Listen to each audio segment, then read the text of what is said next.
eggs. Now I've already made one layer into the pan.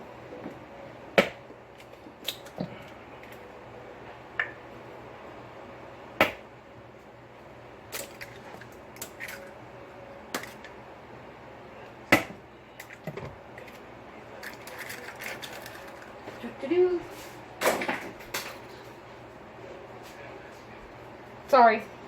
So this is what just the eggs look like. We're going to go ahead and put the milk in. So instead of using water, which is what they tell you to use milk. It gives your cake a little bit more of a full flavor. And then it says oil, 1/4 cup of oil. But we're going to use butter. So we're going to go ahead and put the butter in.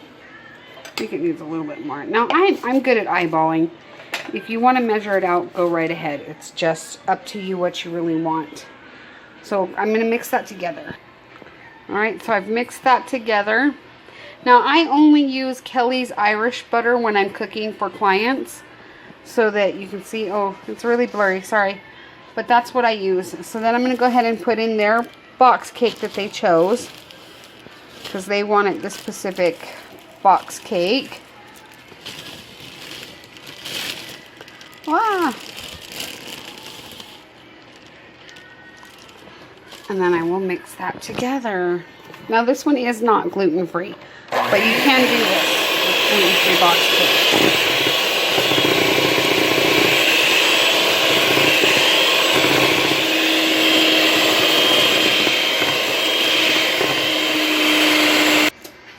Okay guys, so I've mixed that up.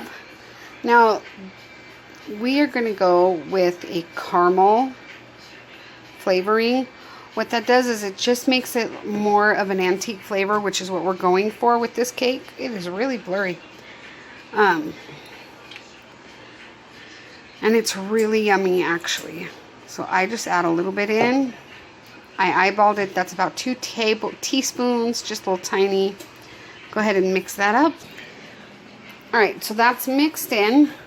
I'm going to scrape down the sides of my bowl. It's hard to do everything one-handed. Now, usually when I have a client, I prefer to do everything from scratch. But I'm going to tell you a little secret about a box cake. A box cake is really just your dry ingredients for your cake. Once you add your eggs, your milk, your butter, you're going to take that from a box cake to a homemade cake. And then switching up the flavor, not a big deal. Here's the first one I did. And here's the second one. I went ahead and sprayed my pan. Now I'm going to pour this cake mix into my pan. My batter is in. Alright guys, so these are all ready to go into the oven. I've got my oven preheated. Okay. Try to place your cakes where they can be evenly baked, because you want that flat top if you can. So they're in there. I think they're pretty even. They can get that hot air all the way around, so they'll be even when they bake up. Set your oven for about 20 minutes. And we'll see you when they come out. Alright, so these have been pulled out and I've been having them sit. Now this is okay. I'm going to frost it tomorrow, so you won't even be able to tell that that had gotten a little bit messed up when it came out. But tonight I'm going to pop these bad boys in the freezer. What that does is it allows you to decorate much easier if they're frozen overnight. So we will see you tomorrow and we will begin the decorating process. Guys, so I want to show you, I'm going to do this really simple caramel sauce. And I'm doing a cake and I'm going to put this caramel filling in the middle. So what you need is whipping cream. You're going to need about 1/2 stick of butter and 1 cup of sugar. So what you want to do is you want to put the sugar in the pan. And this takes probably about 10 minutes. So you want to stir the sugar. until it completely melts down and gets all like, you know, liquidy. The thing with sugar is you have to stir constantly. It needs to be a constant stir. So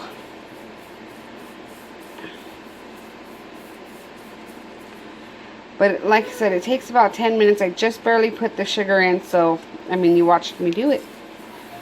I will pause it and I will come back once it started to melt down. Okay guys, see this? It's starting to clump together and it gets really thick, so I can't like video very long. But it's going to start clumping and clumping and clumping, and then it's going to melt. This is when the magic happens.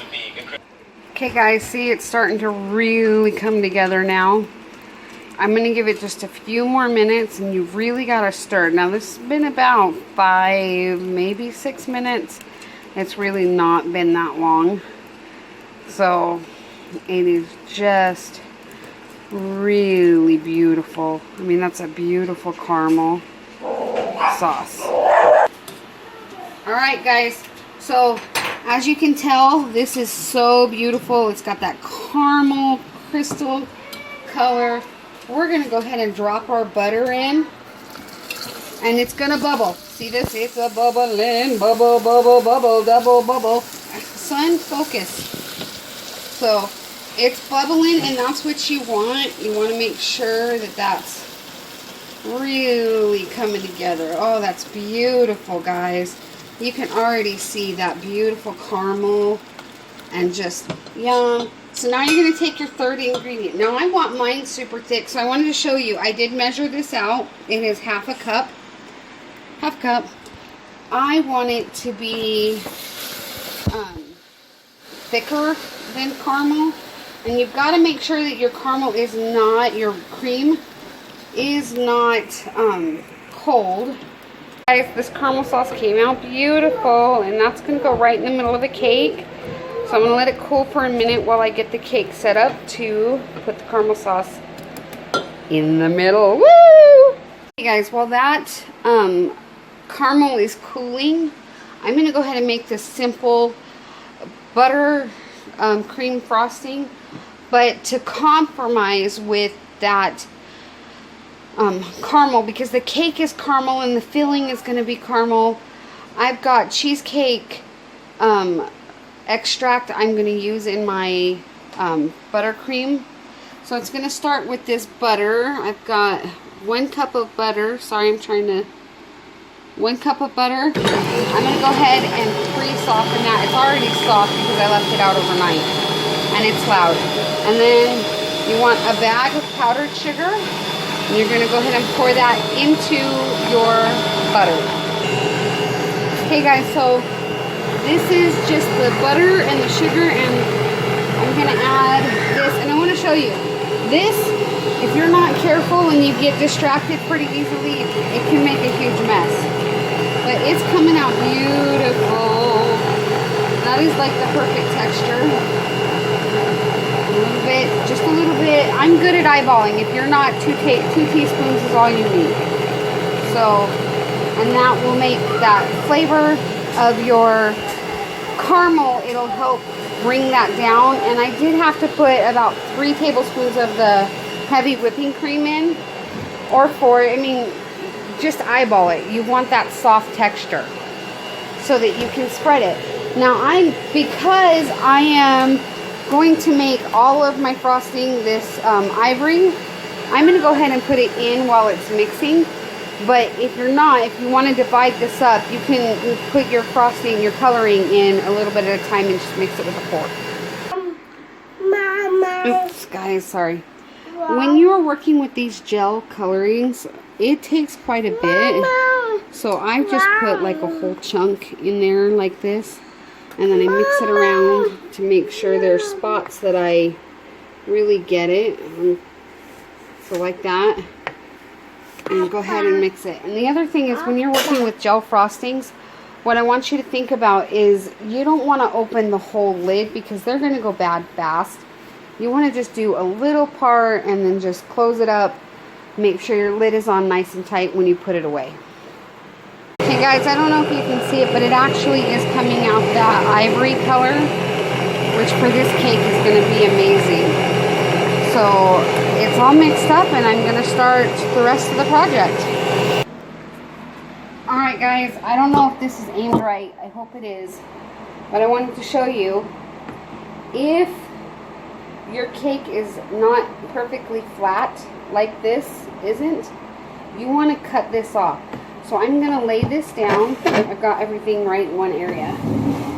And I'm going to cut off this top layer so that it's as even and flat as you can get it. And my kids love this because they get to eat the extra. So now I'm going to use this part that I've cut off to be the flat. You want to make sure it's flat. You want to make sure it's super flat. Remember, I froze this so it's not cutting super smooth. But the reason you freeze it is that it holds all of your crumbs down. Okay? So you're going to take your frosting, which turned out a beautiful color. I'm worried it's a little soft, but it's only the crumb coating. And you always want to put some on your board, and I have to put it down. See, so that basically that frosting that I put on the board acts as a glue, so you don't dump that cake. I am going to take the caramel. Now remember, you're not going to see this once you decorate it, so it's not a huge deal, but I did go ahead and use it as the bottom. So I've got our caramel sauce that we made. Oh, it's beautifully thick. That's what I wanted. You can make this thinner and spoon it over ice cream or whatever you use caramel sauce for. So I'm going to go ahead and spoon this. I like it a little thicker because it just makes a beautiful sort of inner for this cake. Wow, it's going to make a mess. You're going to have to clean that up before you serve. But go ahead and put all that caramel sauce, not all of it, as much as you need, onto your cake. Alright, there you go guys. I've already got the caramel on there. I'm going to put the second one on top. I have to cut the cake really quick. So I will get that done and show you after, and then I'm going to go ahead and dirty ice it with the frosting. So I'll show you when it's all done. Keep your finger out. Tell me when. I already clicked it. Oh, hi guys. So I've gone ahead. This is now hot. Hot. Don't touch that. This is frozen. It's been in the freezer, so it's nice and firm. And I made some more buttercream. I'm going to use a butter knife for this. And you're basically just wanting to make this smooth. One of my tricks for doing it is having this hot water for your butter knife. I'm going to go ahead and put a whole dollop of frosting on here. Alright, we will go ahead and pause this and we'll show you when it's all frosted. Decorating, and I want to show you the two items I've used. So this is a rolling pin, and it's got, you know, a pattern on it. And if you look at the top of this cake, and this is not fondant. You've seen I made actual buttercream. So what I did was I put it in the freezer for about 4 minutes before I used my rolling pin with the pattern, and that was also in the freezer. I also used this. This is 88 cents. It's got 3 sides, so it's a triangle, and it's great for doing sides. Obviously, I'm not going to leave it like this, but I wanted to get started, and it looks really beautiful. It makes a simple, clean design, and my buttercream's a little bit soft, so it's perfect. And I'm going to put, you know, do some draping and stuff. I'm also going to put a picture here, so I'll show you what that looks like when I get done. Alright guys, so this is the picture I'm going to put onto my cake. So I'm going to have to trim it, obviously, and make it round to go onto the cake. You can get this done at Walmart. It's about $8. Okay? You just go to the bakery with your picture. It's $8 for a 8x10, and you ask for it to be printed onto sugar paper. It comes really neat. You have to peel the sugar paper up, the picture off of the sugar paper, and then place it on top. And I use the buttercream because it makes it stick better, and then you just smooth it out really good. Be careful because you don't want to smear the picture because this is made out of sugar. So just be really careful. One day when I have somebody else to help me video, I will actually show you the technique of how to get that all done. So this is a Wilson's tip number 7. It's just a circle. And I'm doing droplets all the way around the cake. I can't, it's hard for me to pipe and hold a camera. So I will show you when I'm completely done with it, but it's coming out nice. Look, there's the picture, beautiful, and you can still see the detail of the lace on the side. So, okay guys, so I put these little leaves, I don't really know what they're called, on, but it's a German piping tip. These things are so incredibly easy to use. And I'm getting ready to fill a bag with this Wilson's number 32 to do some trimming. Okay guys, so the cake is finished. The roses. I did the green just for pop. Shauna, can you give it a small, slow turn?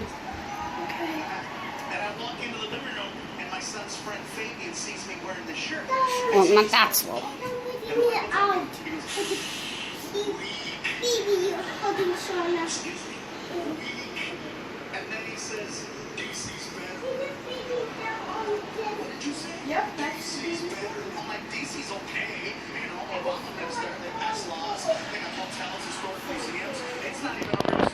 So the cake is finished, and I have a new helper here today. We're babysitting. Christina's, out on the church thing, so I get to take her job for the day, which is okay. I like this job. And Shauna's helping with the baby. And my baby's going to be getting jealous in a minute. But at least I got the cake finished. Okay, guys, so I just wanted to come over here where it was clean.